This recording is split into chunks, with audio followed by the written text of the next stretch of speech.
Le jour se lève à Sofia, capitale de la Bulgarie, pour cette seconde journée de la 3e saison de mon séjour dans ce beau pays. Nous allons prendre la voiture et nous allons nous diriger vers Veliko Trnovo, qui était la capitale du Second Empire bulgare. Mais nous comptons également voir pendant 2 journées d'autres curiosités comme Triavna, un beau village de la Renaissance bulgare. Attention, quand je dis Renaissance, cela n'a rien à voir avec la Renaissance telle que nous la comprenons en France, la période aux alentours de 1500. Non, la Renaissance nationale bulgare, c'est le sentiment de réveil lors de la période du joug ottoman. Dans le fond, pour ceux qui n'auraient pas vu mes films précédents sur la Bulgarie, vous apercevez la silhouette des monts Vitosha. En effet, Sofia est entourée par cette montagne qui culmine au pic noir et d'où l'on peut avoir des beaux panoramas sur la capitale.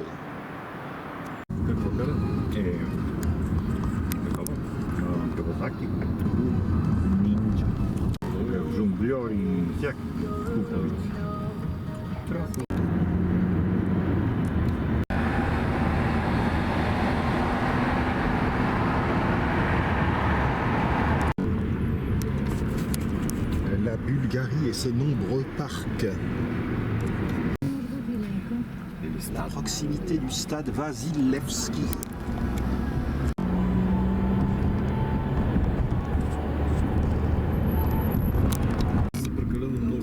Nous suivons le cours de la petite rivière Perlovska. Direction Veliko Trnovo. L'aéroport de Sofia, sur fond de mont Vitosha. Vers le nord, une chaîne de montagnes, la Stara Planina, qui coupe la Bulgarie en deux, d'est en ouest.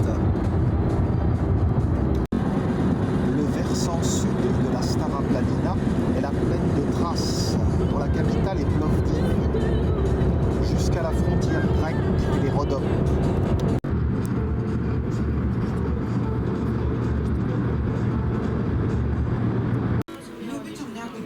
Veliko Trnovo, 90 000 habitants.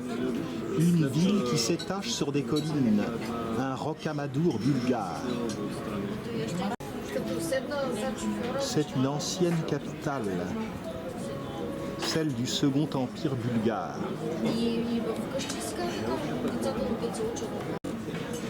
La rivière Yantra creuse des méandres.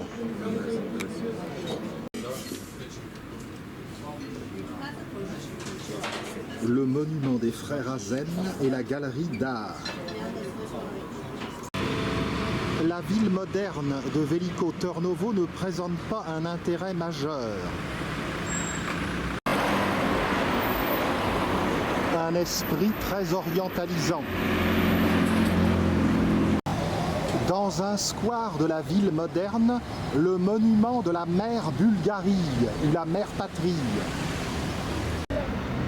Il y a 4 faces sur le monument. La première date, 1877-1878, est celle de la guerre russo-turque. Elle a permis d'aboutir à l'indépendance de la principauté de Bulgarie. 1885, une date tout à fait inconnue des Français. À cette date, la principauté de Bulgarie a été réunifiée par un coup d'État à la province ottomane de Roumélie orientale, dont la ville principale est Plovdiv. Ainsi, les contours quasi définitifs du royaume de Bulgarie étaient scellés. 1912-1913, les 2 guerres balkaniques qui furent funestes pour la Bulgarie. La première était avantageuse du point de vue territorial, mais la Bulgarie a combattu ses anciens alliés pour avoir davantage. Mal lui en a pris, car elle a perdu toutes ses conquêtes et davantage. Et pour finir, la Grande Guerre. Et oui, 1915-1918, car la Bulgarie n'est pas entrée dans le conflit en 1914, seulement l'année suivante. Elle était dans le camp des perdants à la fin. Quittons le petit square pour aller voir la vieille ville.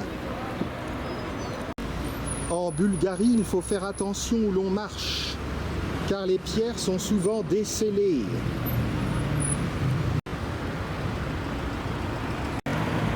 Nous allons voir une rue particulièrement charmante, un peu plus loin, la rue Gourko. Déjà une vue intéressante sur le vieux Veliko Tarnovo. Attention, je me reprends, on doit dire Veliko Trnovo et non pas Tarnovo. Et Veliko, ça veut dire grand.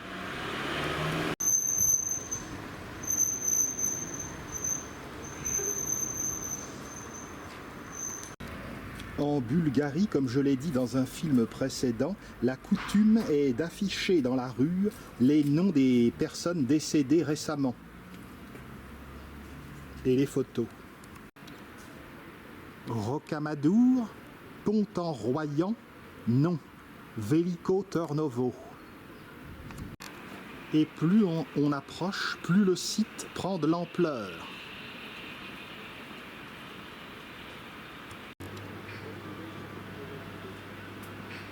J'attends de voir si cette nuit se sera bien éclairée. Voici le début de la magnifique rue Gourko. La rue Gourko surplombe le ravin dont elle épouse les moindres formes. C'est le plus bel ensemble de la vieille ville, avec ses maisons fleuries.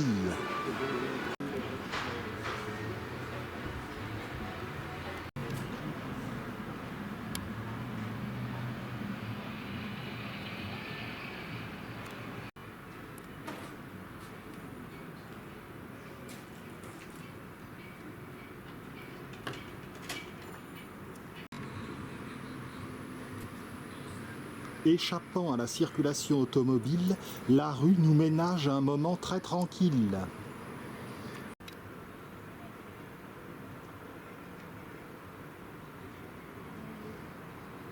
Vue sur la cathédrale,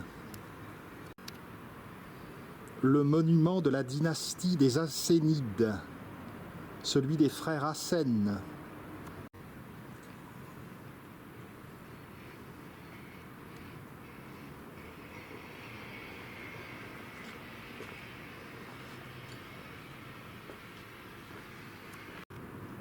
La Bulgarie est le pays du bégonia, il y en a partout.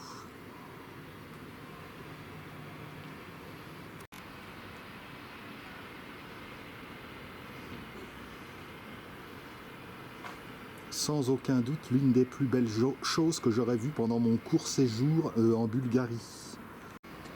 Dans la ville, la rivière Yantra effectue des courbes extrêmement compliquées.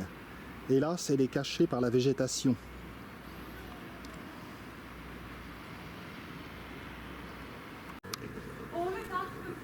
Comme c'est arrangé avec soin.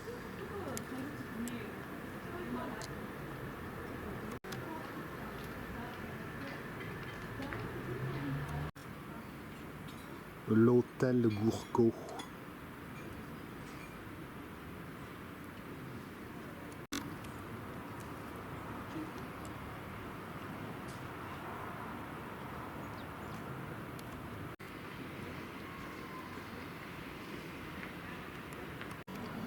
En face, une grande construction moderne, tout simplement l'hôtel Veliko Trnovo.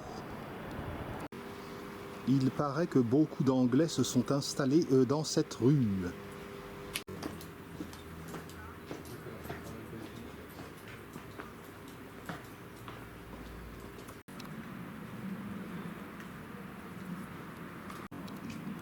J'aimerais bien aller voir ça ce soir ou bien demain matin.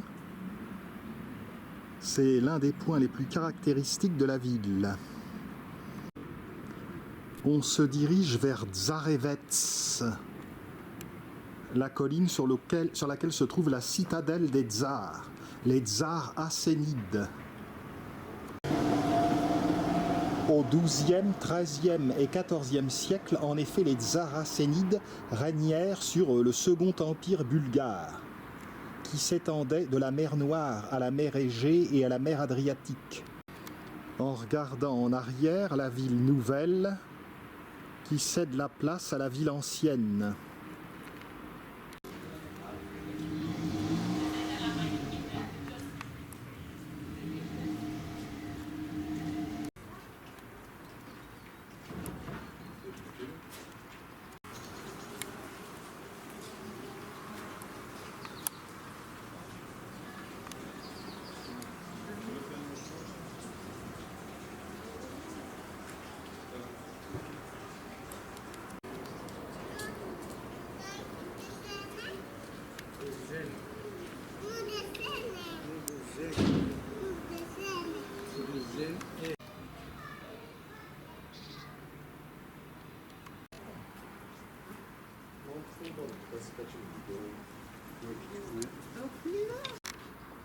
Certaines maisons sont quelque peu décrépites, comme dans beaucoup d'endroits en Bulgarie, il faut bien l'avouer. Chose inquiétante, comme souvent en Europe de l'Est, la Bulgarie est un pays qui se dépeuple. Je crois qu'il n'y a même pas exactement 7 millions d'habitants, un peu moins. Sur la presqu'île de Boruna, la galerie des Beaux-Arts a une architecture tout à fait bizarroïde.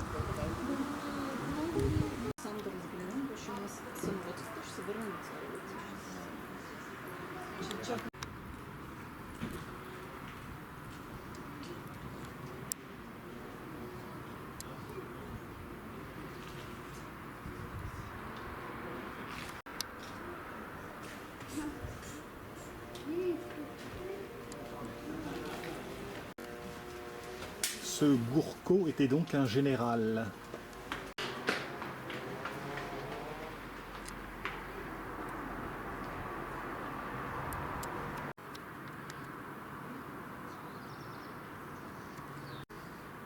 Je suis sous le charme de cette flânerie tranquille qui me change de Sofia.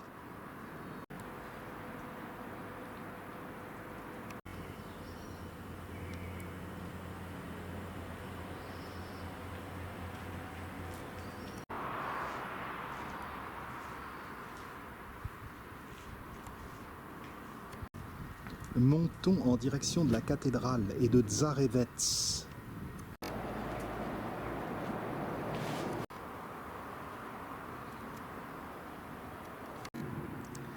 Une église orthodoxe que nous aurons peut-être l'occasion de voir tout à l'heure si on a le temps.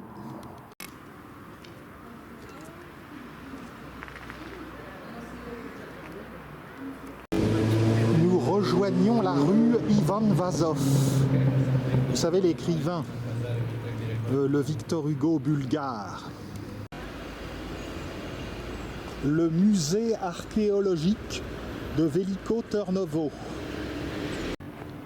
Le musée a fait l'objet d'une rénovation extérieure, mais il est fermé actuellement pour rénovation intérieure.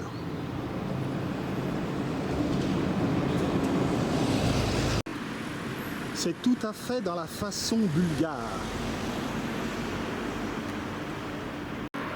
Voici la cathédrale qui apparaît.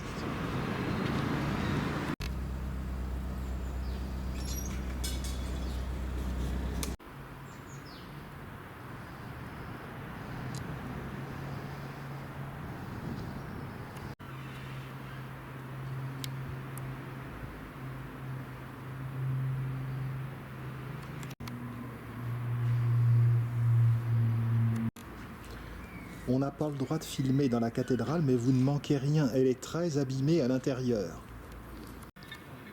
Dans le lointain apparaît Tsarevets.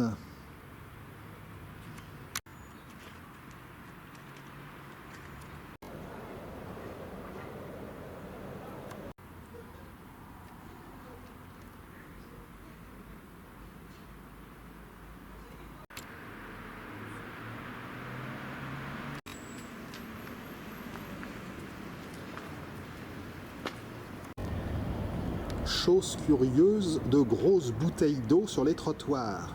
J'ai demandé à mon ami bulgare ce que cela signifiait. Est-ce que l'on garde cela pour arroser les plantes? Eh bien non, il me dit que c'est pour garder les places pour garer les voitures. Et encore une maison dans le style typique bulgare, éveil national. Direction Tsarevets.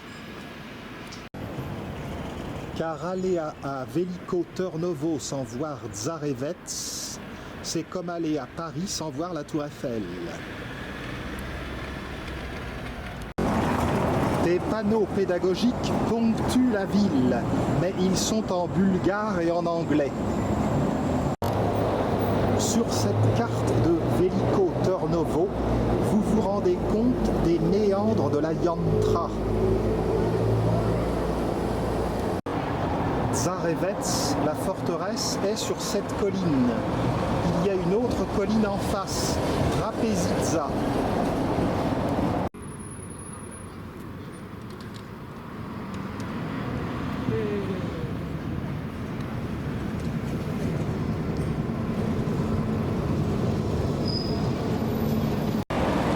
Veliko Trnovo est candidate pour être ville européenne de la culture à l'orée des années 2030. La ville ne manque pas d'atouts, mais un bon coup de plumeau serait tout de même nécessaire. Beaucoup de façades sont quand même abîmées. Un exemple de décrépitude extrême, justement devant la forteresse de Tsarevets. Nous sommes sur la place du tsar, empereur donc, Ivan Hassen Ier.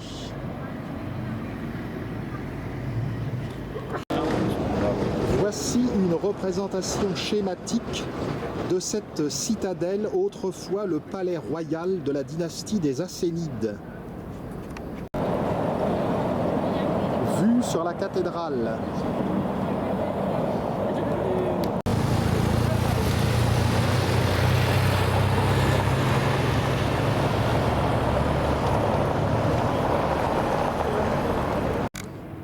L'entrée de la forteresse de Tsarevets. Il nous faut dire quelques éléments sur ces fameux Hassanides. Il faut savoir qu'avant les frères Hassen, la Bulgarie était englobée dans l'Empire byzantin. Au XIIe siècle, cependant, les frères Hassen, originaires de Trnovgrad, levèrent l'étendard de la révolte et battirent les Byzantins. Leurs successeurs, les Hassanides, fondirent un second empire bulgare. Il y en avait eu un lors du Haut Moyen-Âge. Ce second empire bulgare était très grand. Il s'étendait au nord sur une grande partie de la Roumanie, presque aux limites de la Hongrie, à l'ouest sur la Serbie et la Macédoine du Nord et l'Albanie, regardant l'Italie le long de l'Adriatique, et au sud englobant une partie de la Grèce du Nord et de la Turquie actuelle. Prenons garde à la herse. Sur cette colline de Tsarevets existait un gigantesque palais. Cependant, au bout de 3 mois de siège, en 1393, date fatidique dans l'histoire de la Bulgarie, le second empire bulgare s'écroula. La forteresse fut prise par les Turcs ottomans. La Bulgarie est devenue province ottomane, malgré un certain nombre de rébellions, jusqu'en 1878, date de la reconnaissance de son indépendance. Mais aujourd'hui, les couleurs bulgares flottent fièrement sur les lieux. Pénétrer dans la citadelle nécessite d'emprunter ce sentier pierreux qui recouvre un isthme. On doit passer par 2 portes fortifiées. Voici la seconde.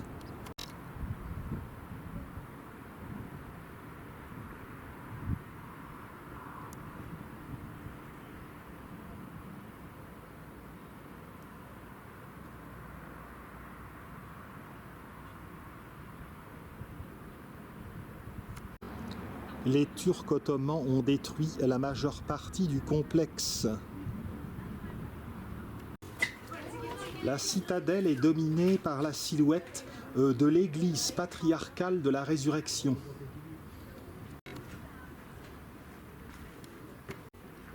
Nous sommes fin septembre et il paraît que c'est au printemps qu'il faut découvrir la citadelle, car les senteurs des multiples arbustes sur les lieux sont, paraît-il, absolument enivrants.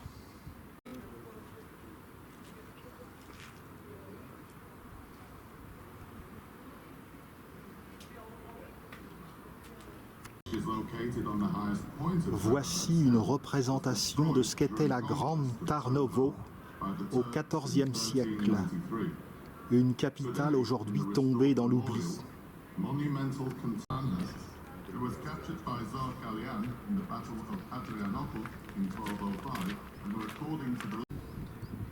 Parmi les arbres qui embaument au printemps, on trouve des pêchers, des cerisiers, des acacias, des amandiers, des tamaris, des néfliers, des jujubiers, des arbousiers.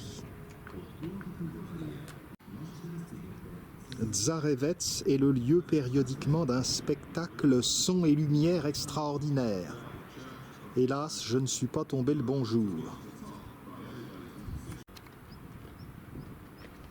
L'un de ces engins militaires qui faisaient la joie des soldats moyenâgeux.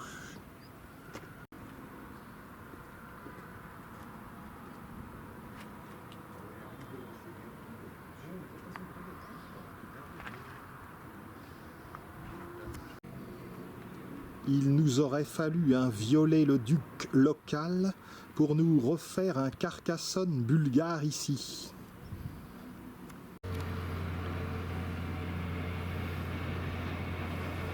Et encore un méandre de la rivière Yantra.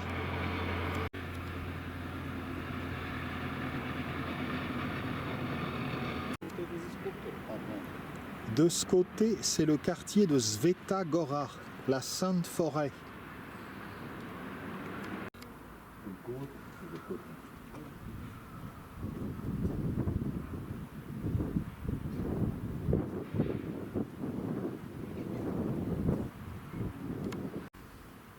Nous suivons les remparts jusqu'à la tour Baudouin. Ce fameux Baudouin était l'empereur de Byzance, Baudouin des Flandres. Baudouin des Flandres aurait mieux fait de rester dans ses Flandres natales. En effet, il a voulu faire une croisade, mais au lieu d'aller libérer les lieux saints, il est allé piller Byzance. Devenant empereur de Byzance, en fait, il s'est fait ensuite battre par les Assénides, qui l'ont fait prisonnier dans la tour Baudouin.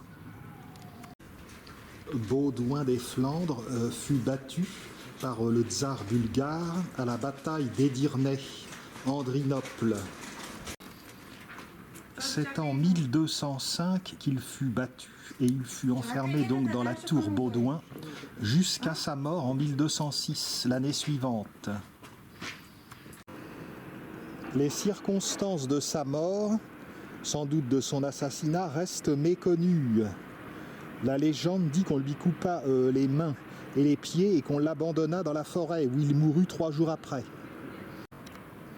Le minaret d'une mosquée témoigne de l'ancienne occupation ottomane.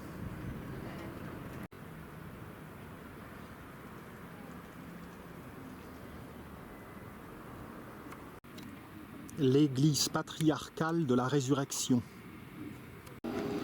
Mes amis bulgares me disent que le quartier de Sveta Gora est le quartier des Gitans à Veliko Trnovo.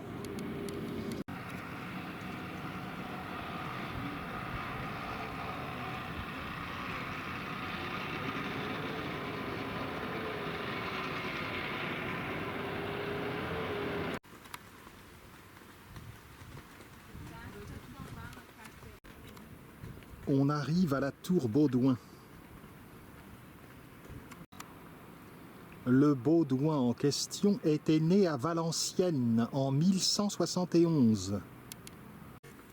Il fut comte des Flandres et du Hainaut en 1195 et 5 ans plus tard, comme je l'ai dit, il partit pour la 4e croisade dans un esprit pas très sain puisqu'il pilla Byzance.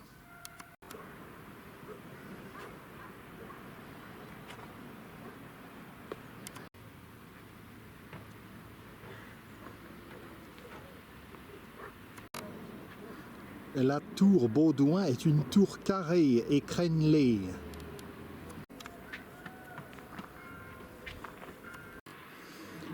Par des petites meurtrières, on pouvait surveiller donc le quartier en face, qui est donc Sveta Gora, mais en dessous c'est le quartier des Francs, qui étaient des marchands.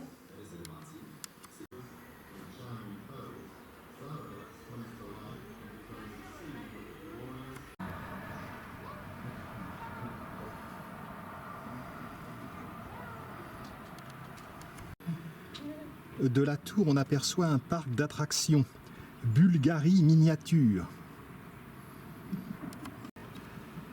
On voit Sofia là-bas.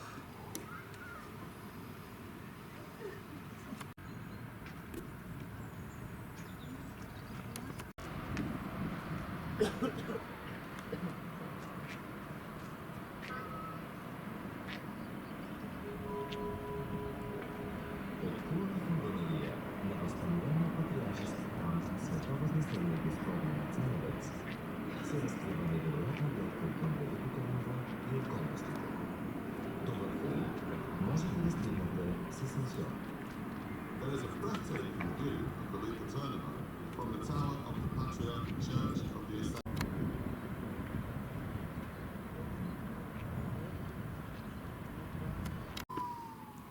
Montons à l'ensemble patriarcal.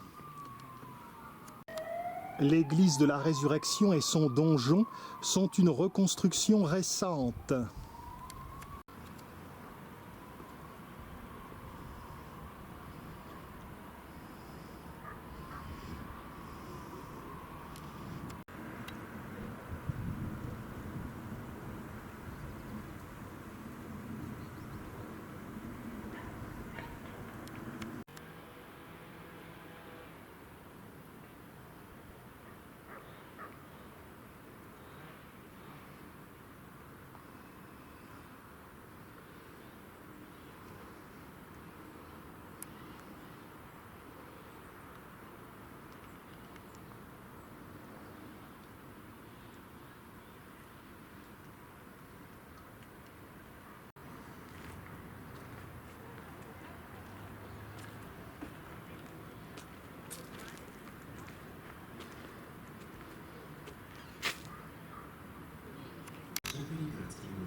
Ce distributeur de boissons nous a sauvé la vie, mais en plus il est très curieux.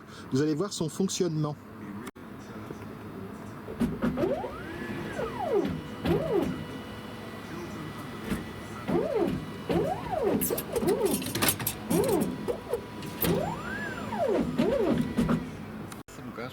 Ça nous a beaucoup fait rire, nous sommes de grands enfants.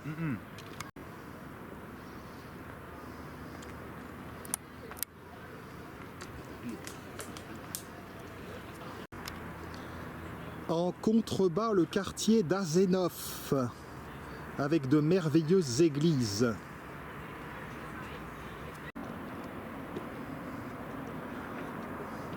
Le quartier Asenov, comme vous le voyez, est situé complètement à l'écart du noyau urbain de Veliko Trnovo et il est très sympa. Beaucoup de curiosités touristiques ici.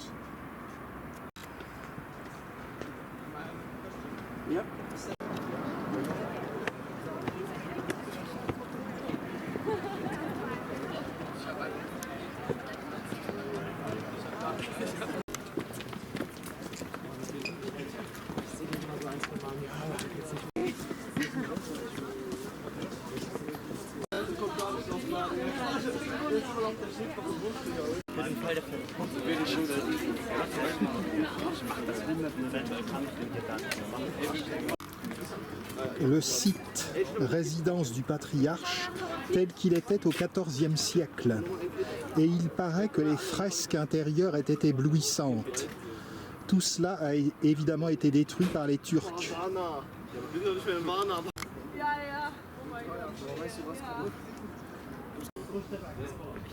Donc tout ça, c'est du reconstruit.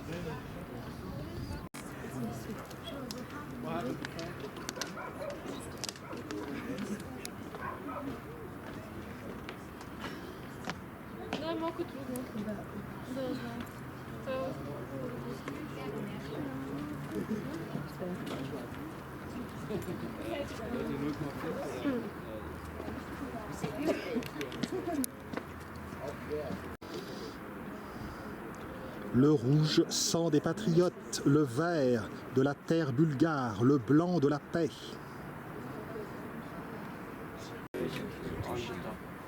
So you can see. Église Saint-Démétrios de Salonique.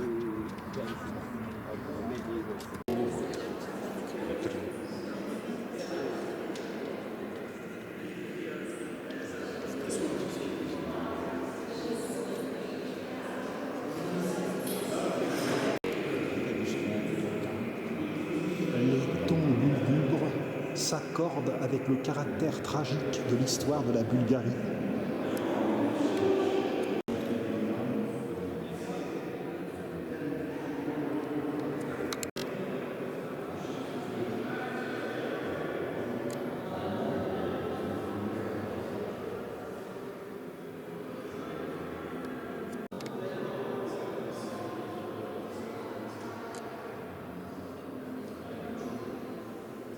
Et les fresques ont fait un peu scandale.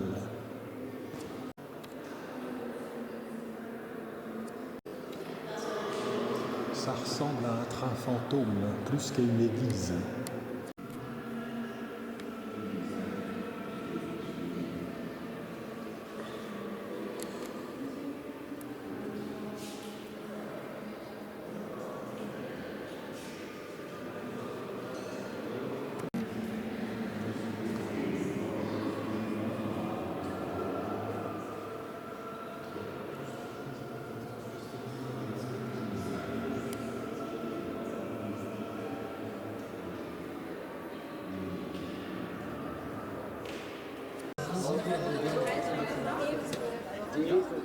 Ich habe das Geld reingeschmissen. Ich habe das aber nicht.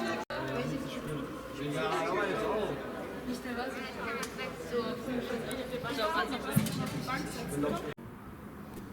Il y a normalement un ascenseur qui permet d'accéder à la tour. Malheureusement, cet ascenseur est fermé aujourd'hui.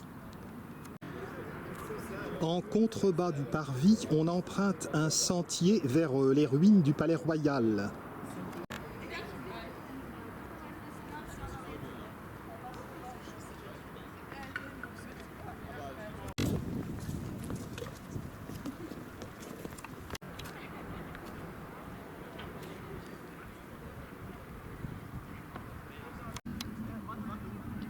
Une représentation du palais au XIVe siècle.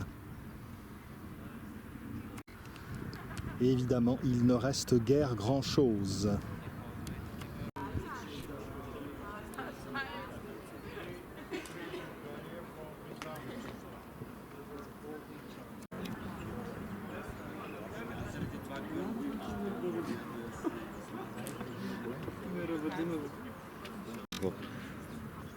Те нямате толкова да заиграт и детайлни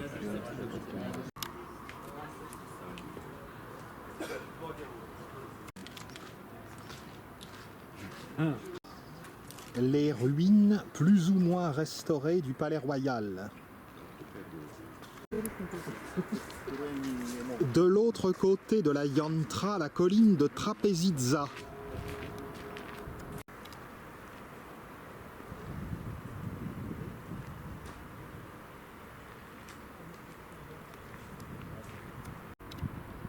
Je n'aurais jamais cru visiter Veliko Trnovo dans ma vie.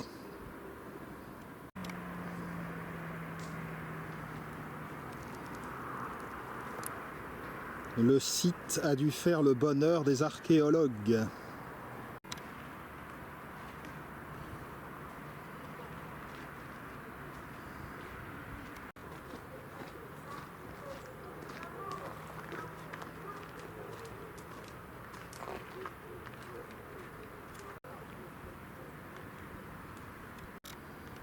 On se dirige vers un endroit lugubre, la roche des condamnés à mort. C'est un endroit où les condamnés étaient précipités dans le vide. Au XIVe siècle, il y avait à cet endroit un monastère, juste devant le rocher.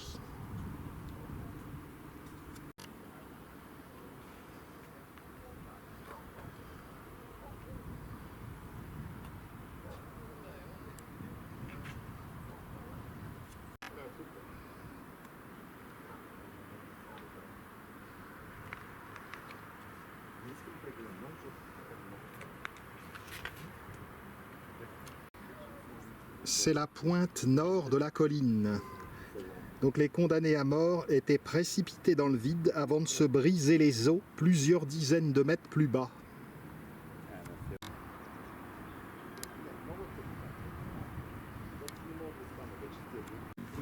À présent, nous allons quitter Tsarevets pour réinvestir le cœur de Veliko Trnovo.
Tu cliques.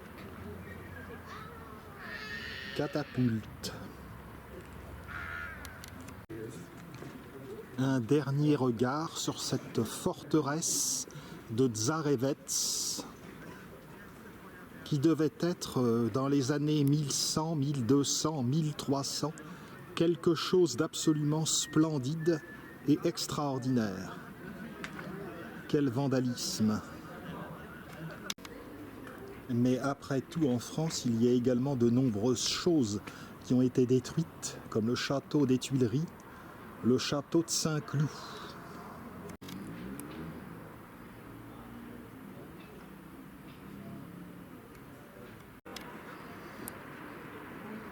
Une vue sur l'isthme qui permet de rentrer dans la forteresse.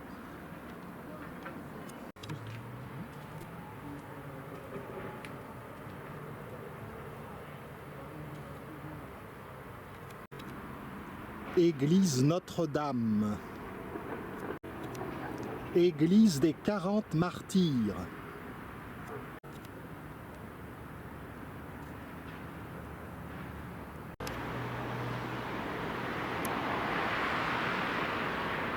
La vue sur le quartier d'Assenov.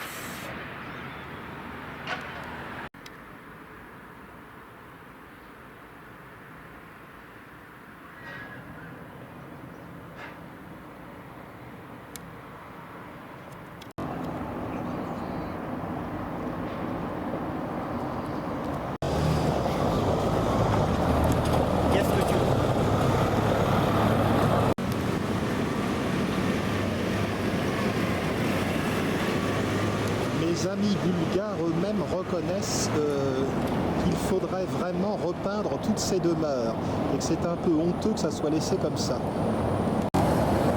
On monte vers la rue Rakovski. Une vue à droite.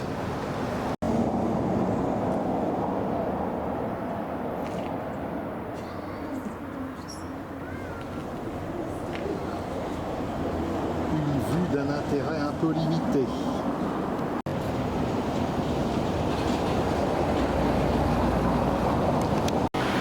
En contrebas de la cathédrale, les murailles de Tsarevets avec le recul.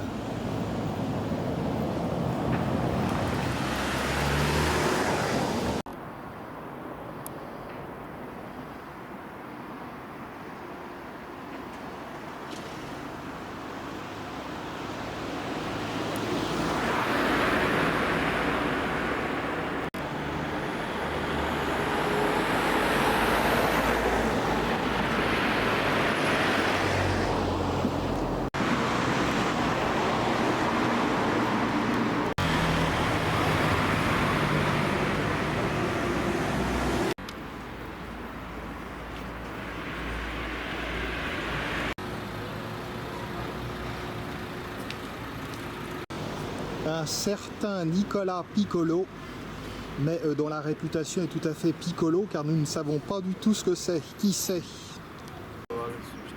Fort heureusement, il y a des explications. Eh bien, pour votre gouverne, apprenez que Nicolas Piccolo était un intellectuel qui a impressionné le monde savant européen. Il était professeur de lettres, enseignant le français et la philosophie. On s'aventure ici dans des quartiers beaucoup plus bruyants de Veliko Turnovo. Hôtel de Kiev.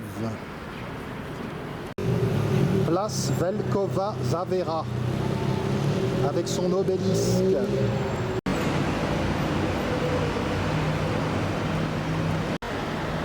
Le bulgare tel que je le parle. On monte un escalier pour poursuivre cette visite.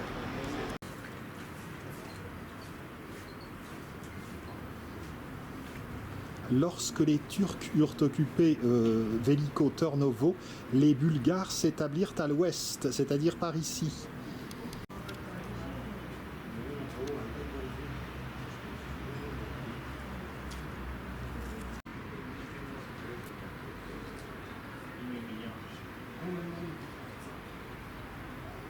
Ça va bientôt être l'heure de goûter les spécialités bulgares.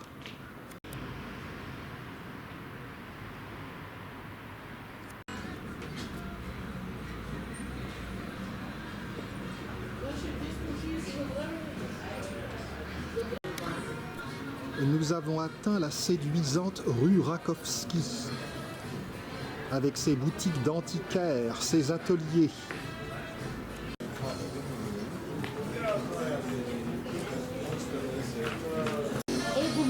Il y a décidément des mots qu'on comprend.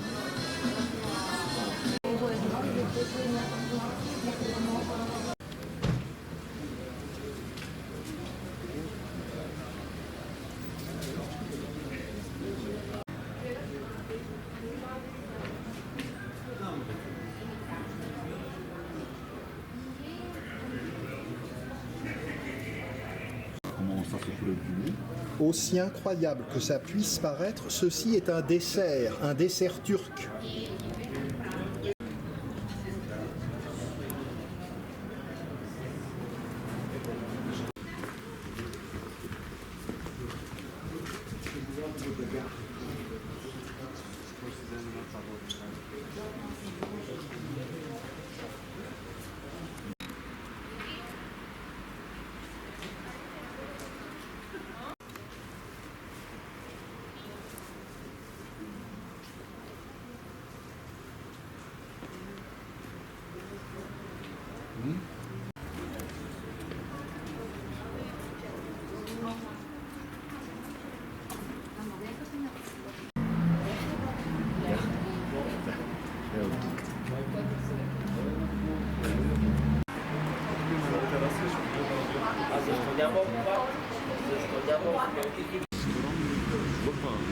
Un des salons de thé-restaurants les plus courus de Veliko Turnovo.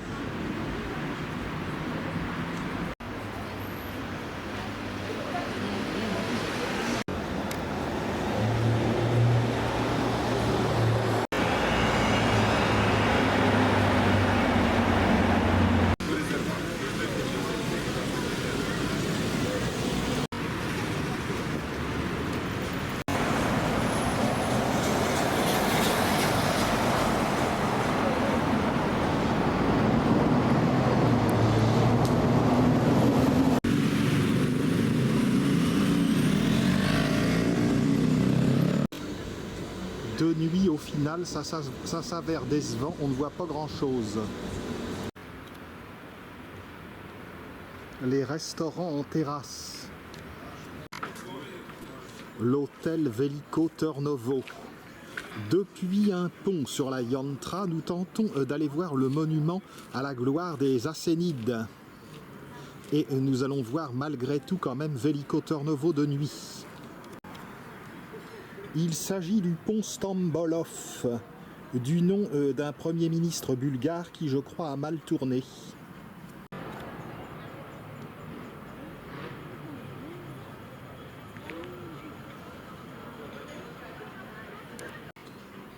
Même s'il date de l'époque communiste, l'hôtel Veliko Trnovo n'est pas si laid que ça.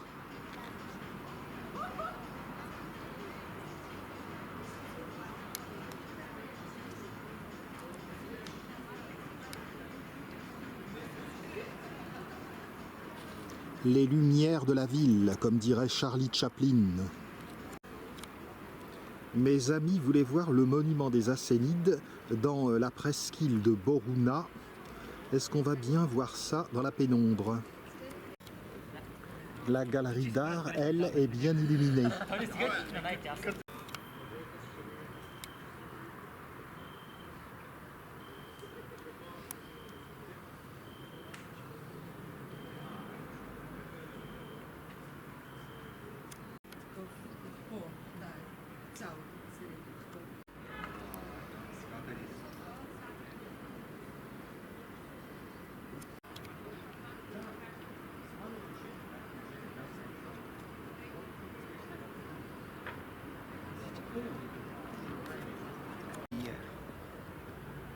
La mise en lumière du monument pêche plutôt.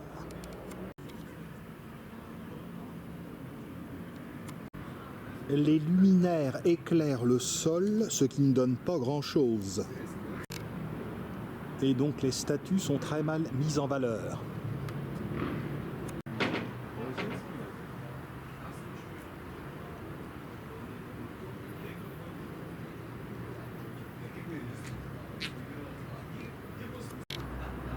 J'ai arraché à mes potes bulgares la promesse que demain matin, la première chose que nous ferons, c'est de revenir ici pour voir le monument dans sa beauté, ainsi que le décor de l'amphithéâtre.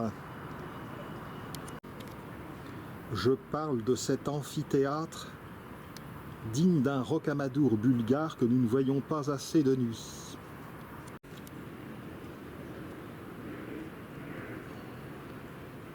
On voit quand même que le monument est assez grandiloquent. Un escalier mène à la yantra.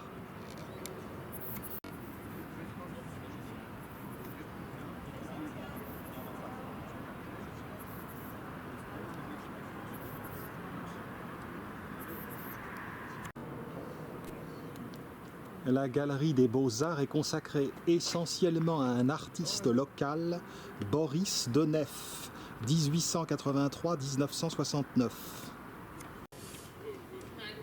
Boris Denev.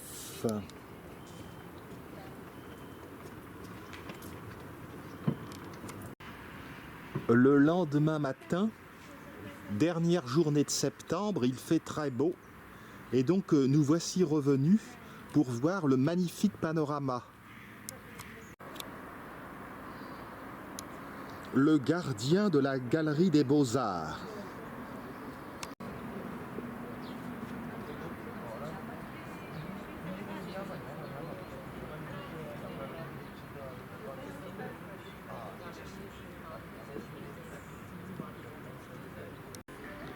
Il faudrait 2 bonnes journées pour visiter en détail Veliko Trnovo. Là, malheureusement, c'est une visite un peu trop éclair à mon goût.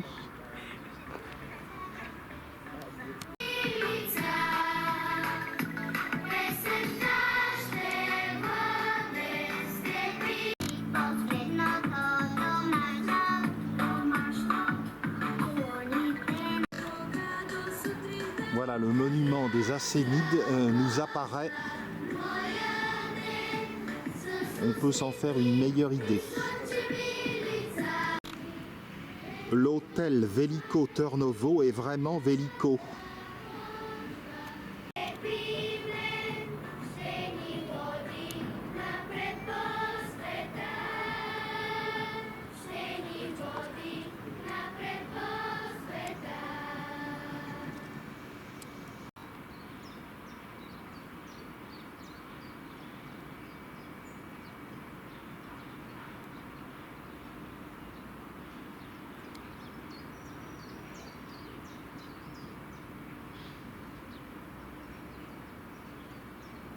C'est vraiment le meilleur endroit pour saisir la beauté du site de Veliko Trnovo.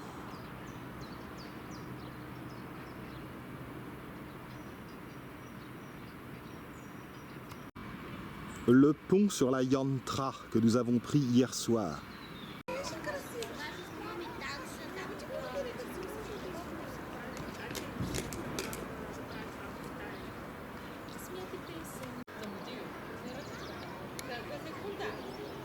Une des églises que je n'aurais pas eu le temps de voir.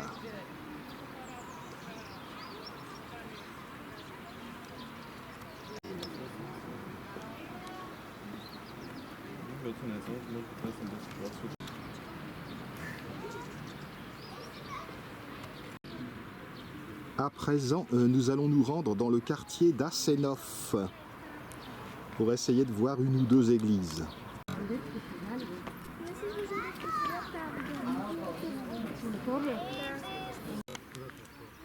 Avant de voir Asenov, mes amis tiennent à voir Bulgarie miniature, que nous avions vu depuis la tour Baudouin. Tous les pays se mettent à faire des parcs miniatures pour leurs monuments. France miniature à Elancourt, Suisse miniature à Mélide, mais il y a également Croatie miniature, Italie miniature, etc. Et déjà, là, c'est pour nous rappeler que la Bulgarie, c'est le pays des roses. Mini Bulgaria. Voici la gare centrale de Plovdiv, 1905-1908. Je ne l'avais pas vue.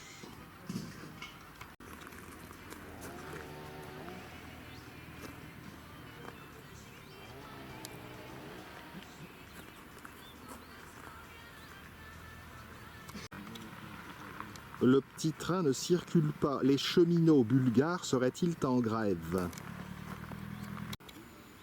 Et voici la spectaculaire gare de Varna, la grande ville côtière bulgare sur la mer Noire. J'espère avoir le plaisir un jour d'explorer le littoral bulgare, la Riviera bulgare depuis la frontière roumaine au nord jusqu'à la frontière turque au sud.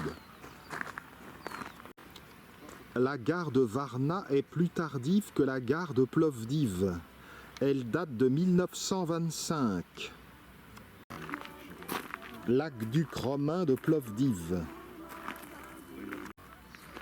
Je ne l'ai jamais vu et mon ami bulgare Neno me dit qu'il ne l'a pas vu lui non plus.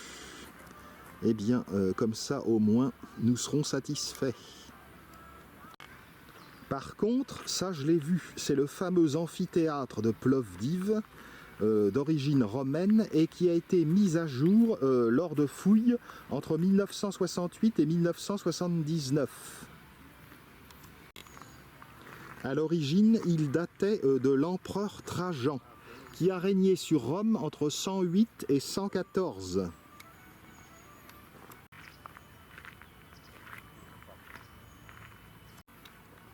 Oh oh, je reconnais ça là-bas, on verra ça tout à l'heure.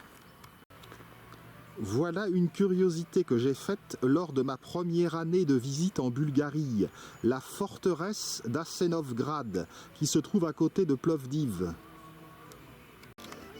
Et voici une représentation du plus somptueux monastère de Bulgarie avec celui de Rila, le monastère de Batchkovo, qui se trouve d'ailleurs à côté de Asenovgrad et de Plovdiv. La cour intérieure est magnifique.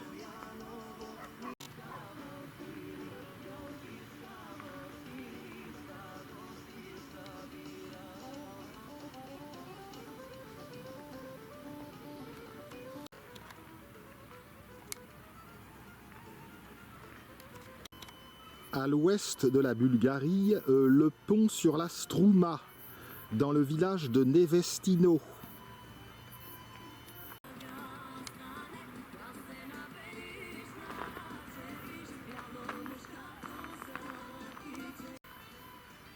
Et voici le plus magnifique monument de toute la Bulgarie, le monastère de Rila. Moi, il m'a carrément impressionné quand je l'ai visité.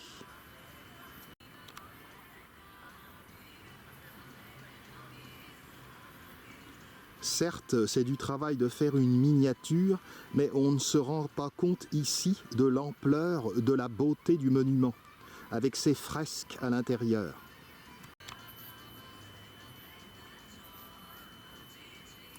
Là, vous vous rendez un petit peu mieux compte. Pour ceux qui n'auraient pas vu mon film du vrai Rila.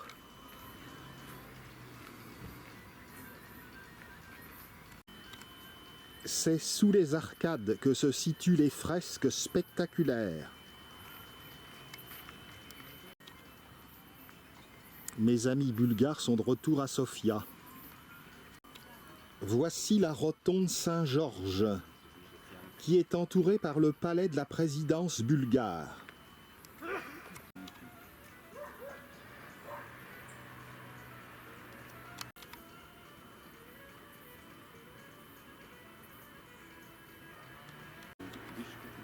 Le bâtiment stalinien du Parti communiste abrite désormais l'Assemblée nationale. Et ici, ce sont les magasins Tsoum.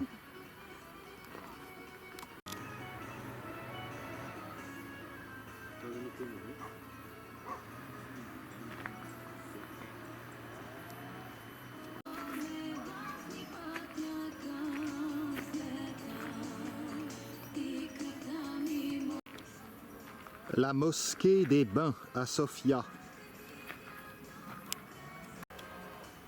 Il y a même la statue de Sainte Sophie que je n'avais pas remarquée à cause de sa discrétion. La forteresse de Baba Vida à Vidin, dans le nord-ouest du pays. Position de Vidin en rouge sur le Danube. L'intéressante mosquée des Bains, donc, Bania Bashi, pas très loin de la synagogue. Toujours à Sofia, la cathédrale du Saint-Dimanche, Sveta Nedelia. Elle remplace une autre cathédrale où il y a eu une explosion terroriste dans les années 1920. Attentat communiste. Le monument du tsar libérateur à Sofia.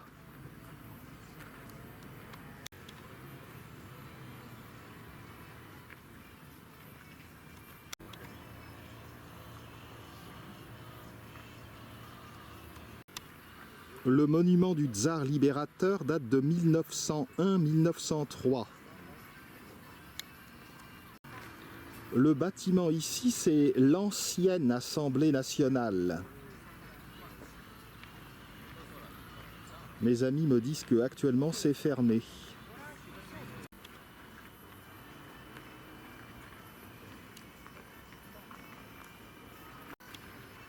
La Galerie nationale.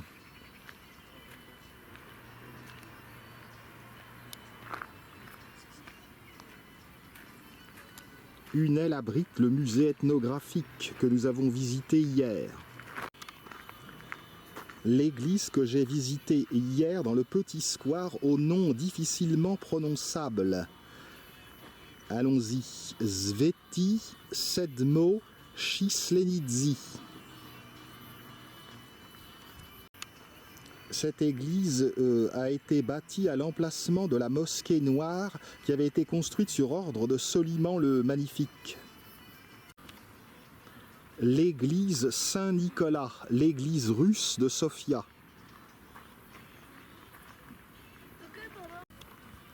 Son intitulé exact est Église Saint-Nicolas le thaumaturge, c'est-à-dire le faiseur de miracles.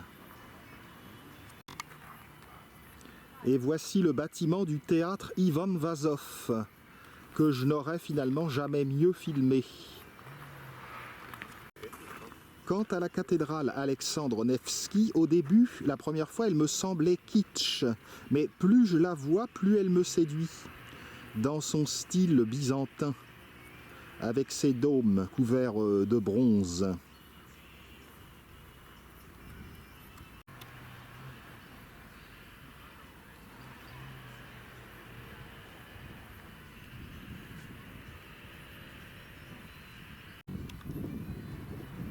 Architecte suisse.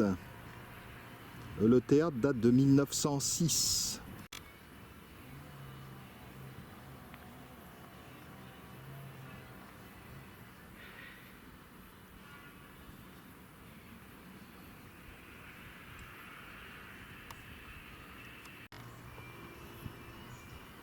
C'est sur le côté à gauche qu'on peut aller dans la crypte pour voir le musée des icônes que je n'ai pas eu le temps de voir.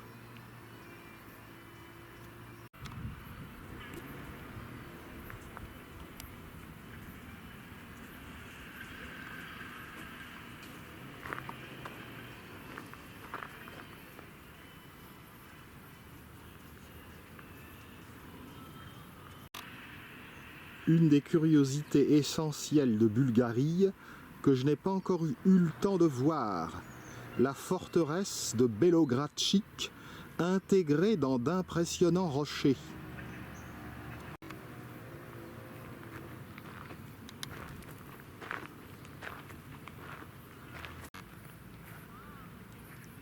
Les Bulgares sont si contents d'avoir maintenant des autoroutes qu'ils en ont fait une petite attraction. Voici l'autoroute Sofia-Varna qui passe donc dans la Stara Planina, la vieille montagne, avec tout un complexe de tunnels. Mais l'autoroute est loin d'être achevée. Monument de Shipka. Ça n'est pas très loin, il n'est pas impossible que nous ayons le temps de le voir aujourd'hui. Voici d'ailleurs la belle église de Shipka.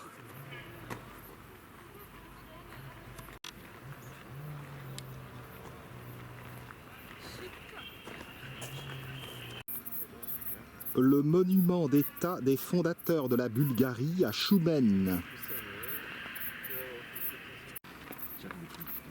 Dans l'est de la Bulgarie, pas très loin de la côte de la mer Noire, mais pas sur la mer Noire, le cavalier de Madara.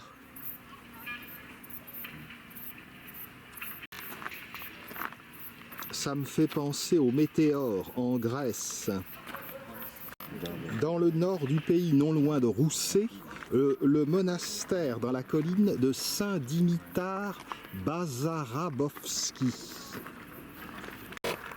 Il y a même un pope qui nous bénit pour nous remercier de notre visite. Et revoici la rivière Yantra, avec le Belensky Bridge, le pont Belensky.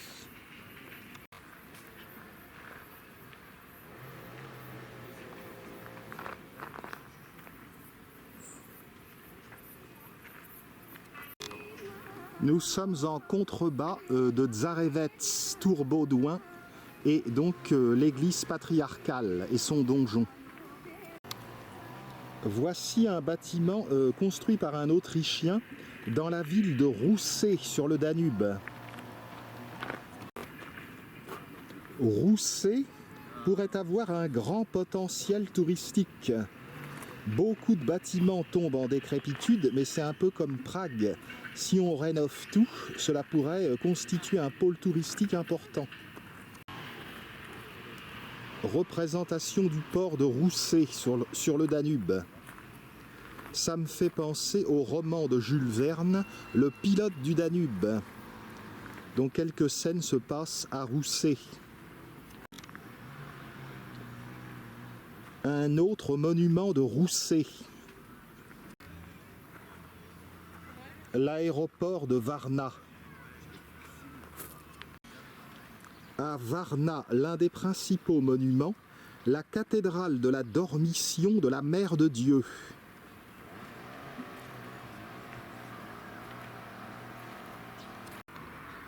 Voici avec son minaret, bien que ce ne soit pas une mosquée, le palais de la reine Marie de Roumanie à Baltchik, sur la côte de la mer Noire. Ma langue n'a pas fourché, je n'ai pas fait de lapsus ou d'erreur, j'ai bien dit la reine Marie de Roumanie, alors que nous sommes en Bulgarie. Car en effet, Baltchik a été, comme cette région de la Dobroudja du Sud, disputée longuement entre la Bulgarie et la Roumanie entre 1913 et 1940. C'est dans cette période, avant la Seconde Guerre mondiale, où les Roumains possédaient la Dobroudja du Sud, qu'ils appelaient le quadrilatère, que la reine Marie de Roumanie a fait bâtir ce palais, où elle venait avec son amant, et avec ses merveilleux jardins, elle pouvait profiter donc de cette région de la mer Noire. Sur le panneau, les Bulgares ne font absolument aucune mention du fait que c'est une reine de Roumanie qui a habité ici. Architecture balnéaire à Varna, les Sables d'Or. Golden Sands. Près de Varna, des arbres fossilisés. Ruines de la grande basilique de Pliska. Représentation du cap Kaliakra. Un intéressant cap sur le nord de la côte de la mer Noire. Le Panthéon de Varna. Ici, on voit mieux la forme curieuse du cap de Kaliakra, qui est comme une sorte de péninsule qui avance dans la mer.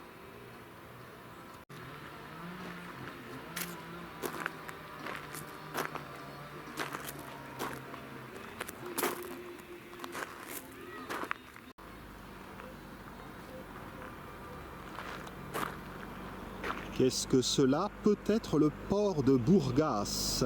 Allons voir le panneau pédagogique. Il serait logique que ce soit cela, car Burgas est le grand port sur la côte de la mer Noire, le grand port bulgare. Eh bien non, j'en suis pour mes frais, c'est le port de Varna. Varna est aussi une ville importante. Le bâtiment des douanes à Varna. Dans la charmante ville de Nesseber, qui occupe une sorte de petite presqu'île, l'église du Christ Pantocrator. Ruine de l'église de Sainte-Sophie à Nesseber.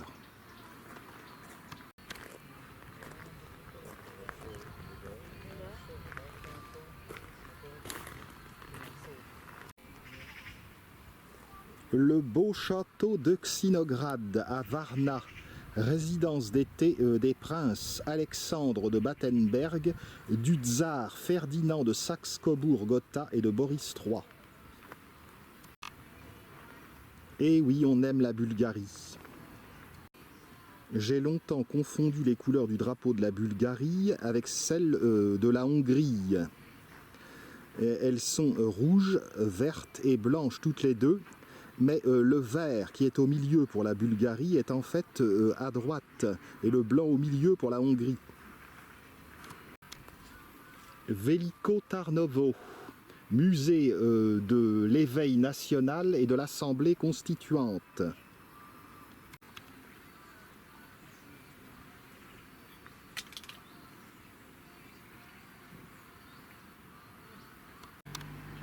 Dans le quartier d'Asenov, à Veliko Tarnovo, l'église des 40 martyrs. La tour Baudouin et l'église patriarcale à Tsarevets, colline de Veliko Tarnovo. Le monument à la mer Bulgarie que nous avons vu dans le square de Veliko Tarnovo, dans la ville moderne. Ce bâtiment étrange qui ressemble à un tonneau est un panorama où l'on peut voir à l'intérieur des scènes de l'histoire de la Bulgarie. Il se trouve donc à Pleven. Pleven où eut lieu une grande bataille entre Russes et Turcs en 1878.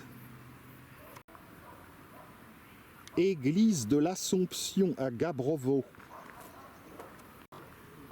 Et cela, vous devez le reconnaître, c'est la galerie d'art Boris Denef avec le monument des Assénides à Veliko Tarnovo.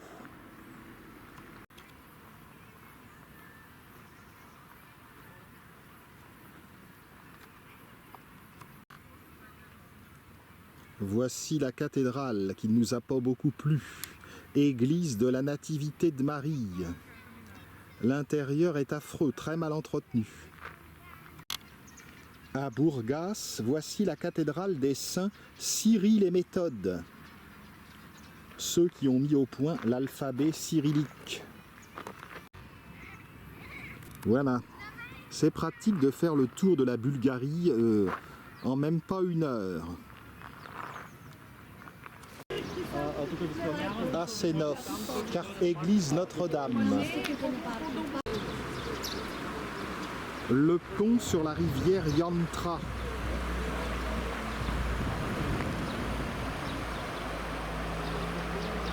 Le quartier d'Asenov.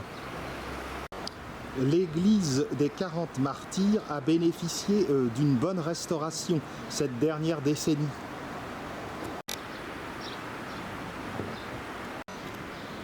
C'est le tsar Ivan Hassen II qui a fait élever cette église des 40 martyrs en 1230, après la bataille de Klokotnitsa.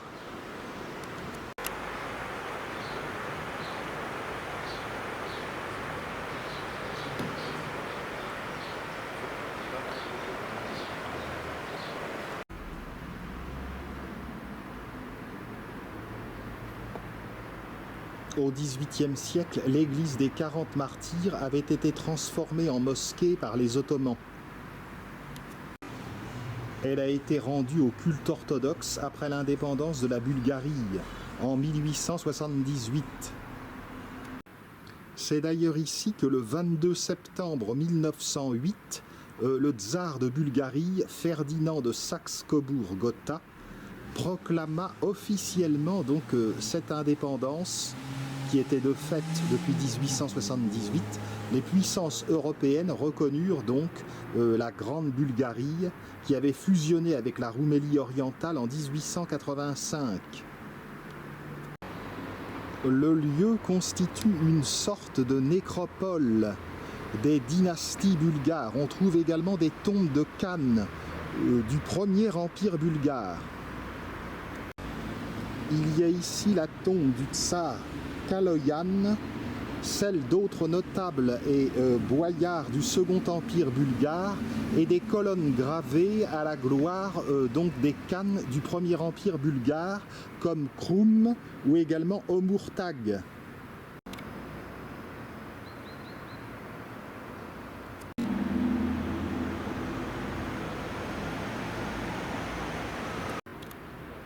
Le blason de la Bulgarie.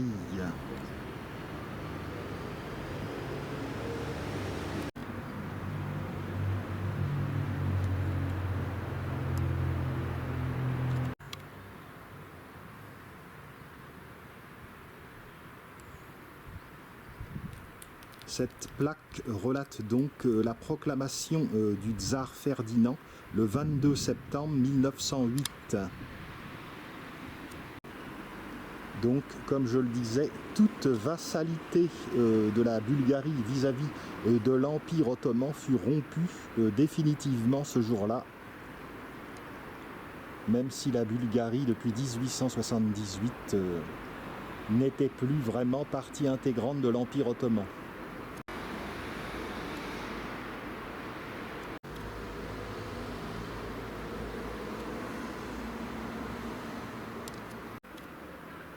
Les 40 martyrs.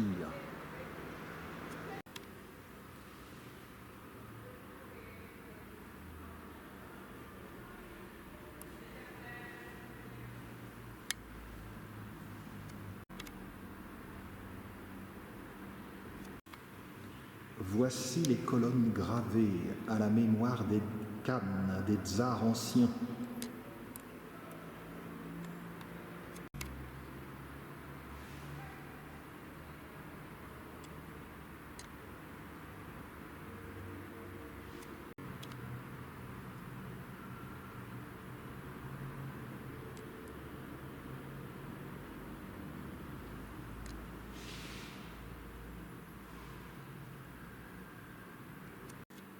Cette colonne gravée est à la mémoire du tsar du Second Empire, Ivan Hassen II, le vainqueur de Klokotnitsa.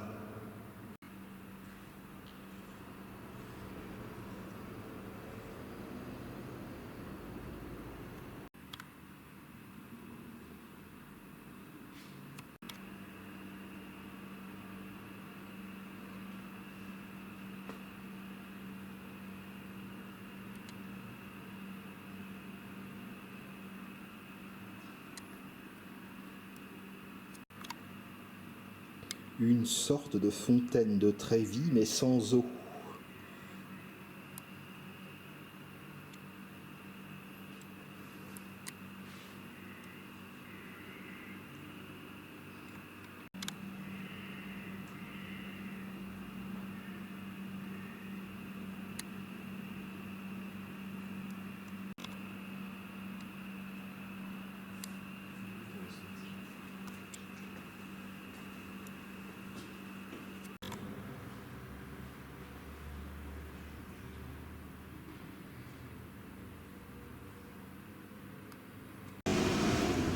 Voilà pour la visite de l'église des 40 martyrs.